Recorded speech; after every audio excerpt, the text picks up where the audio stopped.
On the one hand, this is a kind of a common thing. Not that this guy is going to make this kind of a request to Jesus.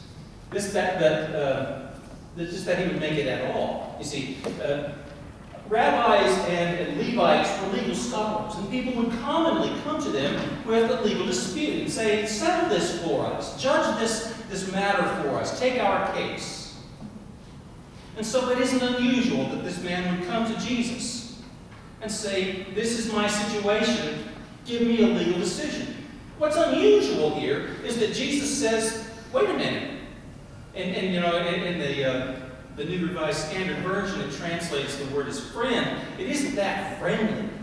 It's, hey, buddy. It's, you know, it's sort of mocking in a sense. It's, man, who told you that I could make this kind of decision, or that I would make this kind of decision for you? Don't do that. And that sets Jesus apart from the other rabbis of his day, whether they were itinerant or in synagogues. It sets him apart from other legal scholars of his day. His purpose is not to settle issues of law. His purpose is to preach the coming of God's vision. He's not going to waste his time deciding who gets how much of the family inheritance. At the same time, however, there seems to be a recognition that this gentleman is asking for more than his fair share, because Jesus says to the whole crowd, look out! You have to avoid all kinds of greed. Because life does not consist in possessions. Life does not consist in having more stuff. The bumper sticker that says, the one who dies with the most toys wins, is wrong. It isn't a matter of having stuff, or having the right stuff, or having enough stuff. If you're greedy, you can't ever have enough stuff.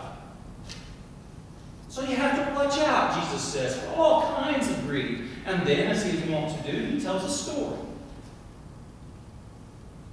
There's a rich man, a farmer apparently, and he has a bumper crop. His barns are full to bursting, and there's grain that's going to be lost, there's profit that's going to be lost if he doesn't do something with the grain. Now he has any number of options, does he not? He could sell the grain immediately, and somebody could put it to good use. He could host a big party and use up some of the grain in feeding all of his guests. Or better yet, he could just give away the excess grain to the poor. And you have to wonder, how is it he got such an excess? You know, the law said that farmers are supposed to leave the margins of a field unharvested so that the poor could glean. Maybe he didn't leave any. Who knows? But being a reasonable person, he reached a reasonable decision. I know what I'll do, he says. I'll tear down my barns. Build bigger ones. Problem solved. And then I'll say to myself, you're set for years to come. Take it easy. Eat, drink, be merry. That's not an unreasonable thing to think. It's not an unreasonable decision to reach. But then, as things happen in stories, there's a plot twist. And God speaks to the man that night and delivers a judgment on him. It says, this night, your soul is required. And look, buddy, all that stuff you have stored up, who's going to get it now? And that's the question Jesus wants to ask the young man. That's the question that Jesus wants to ask the crowd. And that's the question that Jesus wants to ask us. All that stuff you have prepared, all that stuff you have laid by, what good is it going to do you when you're gone? Whose is it now?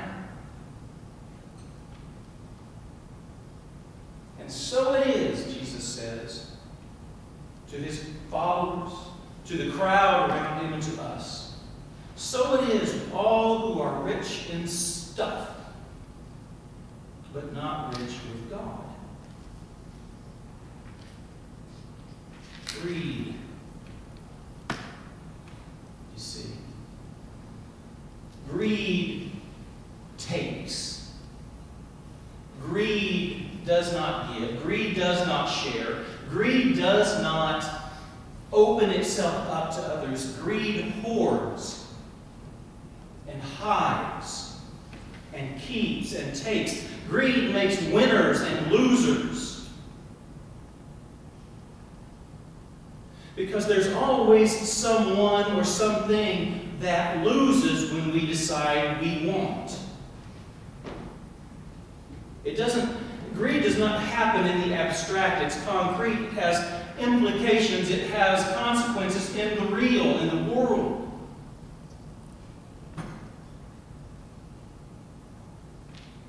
And when the leaders of Enron decided that they wanted more money, they didn't care where they got it, and they didn't care who they lied to get it.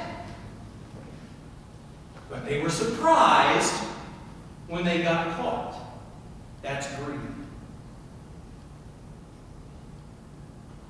When we think of ourselves first or only, that's greed. And when Jesus says, beware all kinds of greed, I think he's telling us that greed doesn't just have to do with money. You see, greed doesn't just have to do with finances. We can be greedy about anything that we see. And the effect of greed is to dehumanize. We can be greedy about somebody. We're greedy about someone's attention. We're greedy about someone's love. And we objectify that person. We make that person a possession.